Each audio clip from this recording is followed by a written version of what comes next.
The title of this video is Cats, Blood and Torches, the Disaster That Became a Masterpiece. Elegante. Giù definitivamente. Hai ragione.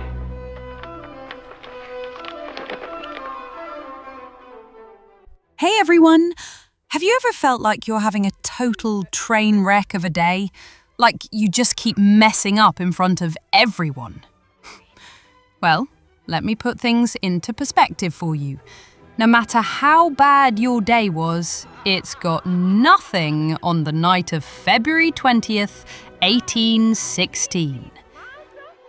This was supposed to be the birth of one of the greatest operas in history. But it went south so fast that the composer literally locked himself in his house out of fear. Today, we're talking about Rossini's The Barber of Seville. From stray cats on stage to a composer who, at age 37, basically said, "I'm out, I'm going to go be a chef." You've got to realize that Gioachino Rossini was only 24 years old when he created the opera The Barber of Seville. But he was far from a rookie.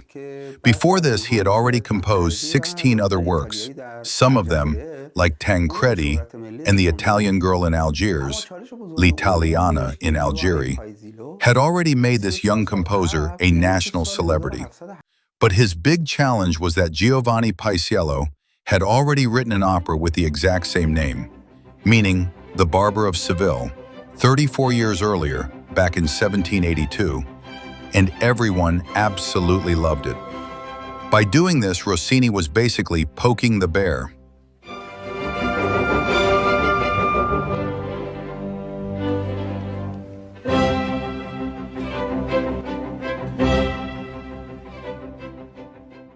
Imagine this, the Teatro Argentina in Rome.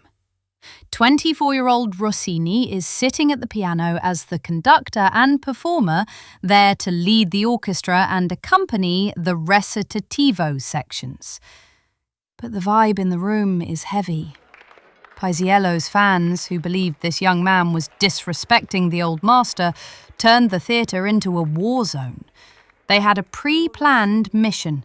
From the moment the orchestra walked in, they started booing, whistling, and mimicking animal noises just so the music couldn't be heard. But the performance itself seemed cursed too.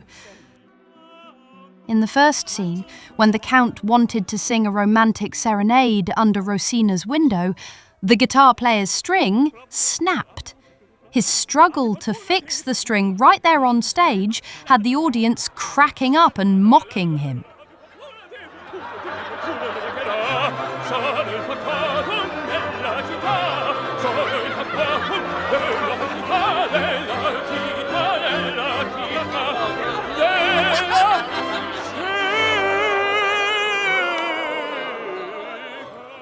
During the entrance of Don Basilio, the music teacher, the singer tripped over a trapdoor on stage and fell flat on his face. He ended up with a massive nosebleed and was forced to sing his entire famous aria about slander while holding a handkerchief to his face to stop the bleeding. The audience thought it was part of the comedy and laughed hysterically. And the final blow in the Act 1 finale?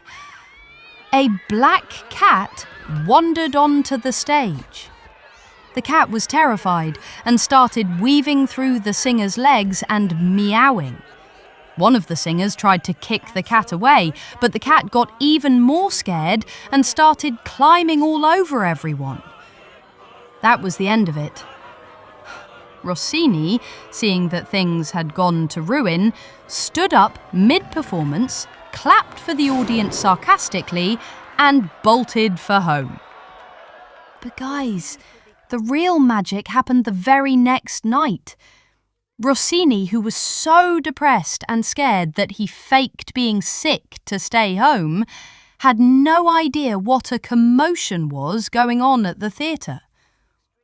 On the second night, since the troublemakers weren't there, the people actually listened to the music. They realised just what a genius this kid has.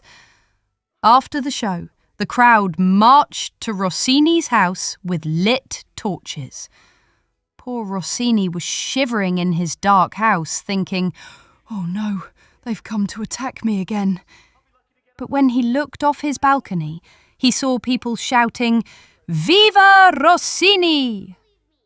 Just like that, one of the most embarrassing flops in history turned into an eternal victory in 24 hours.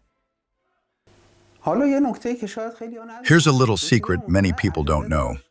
Rossini was in such a rush that he didn't write a single note of new music for the opening, the overture. He took the exact same music he had previously used for two of his other operas, namely Aureliano in Palmira and Elisabetta, Regina d'Inghilterra, and copied it here exactly and without any change in the melody.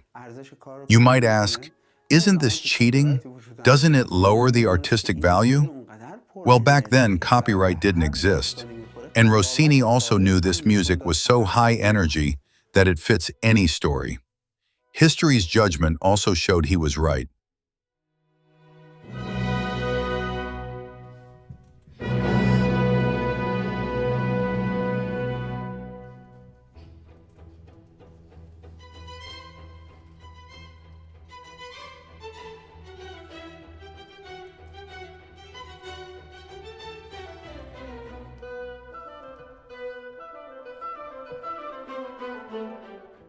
A lot of you might confuse this story with Mozart's work. Here's the deal. A French writer named Beaumarchais wrote a trilogy. Paisiello and Rossini both worked on the first part, how the Count reached Rosina with Figaro's help. But Mozart worked on the second part, the marriage of Figaro, a time when a few years have passed, and now the Count and Rosina are having problems. So Rossini basically brought Paisiello's story back to life, but he did it with such speed that he had already finished 16 other operas before that crazy night. That means The Barber of Seville was actually his 17th work.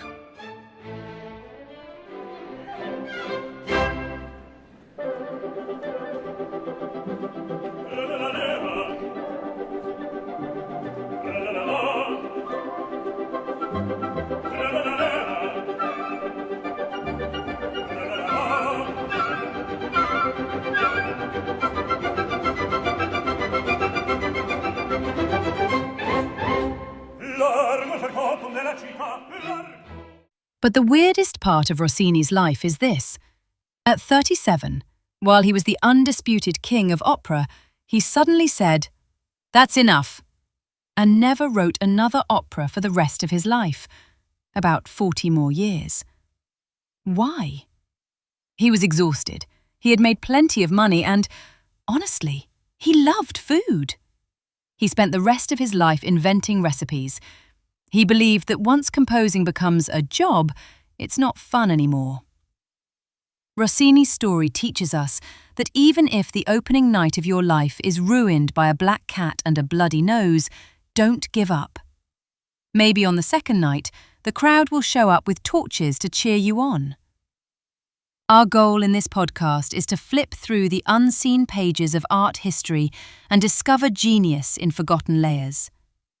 If you enjoyed this historical journey, make sure to support us by liking and subscribing to the channel.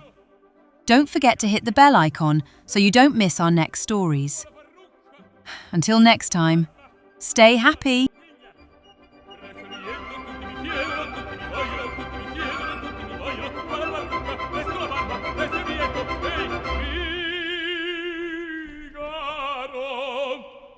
Figaro, Figaro, Figaro, Figaro. Ahimè, che furia, ahimè, che folla. Alla volta, per carità, per carità, per carità.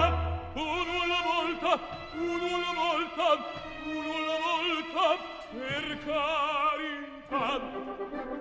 Figaro, son qua. Ehi, Figaro, son qua. Figaro qua, Figaro là, Figaro qua, Figaro là, Figaro su, Figaro giù, Figaro su, Figaro giù. Pronto, prontissimo, sono come il fulmine, sono il fantotum della città, della città, della città, della città, della città. Ah, bravo Figaro, bravo, bravissimo. Ah, bravo Figaro, bravo, bravissimo. Fortunatissimo, fortunatissimo, fortunatissimo per verità. La la la la la la la la la la la la la la la la la la. Che fortuna!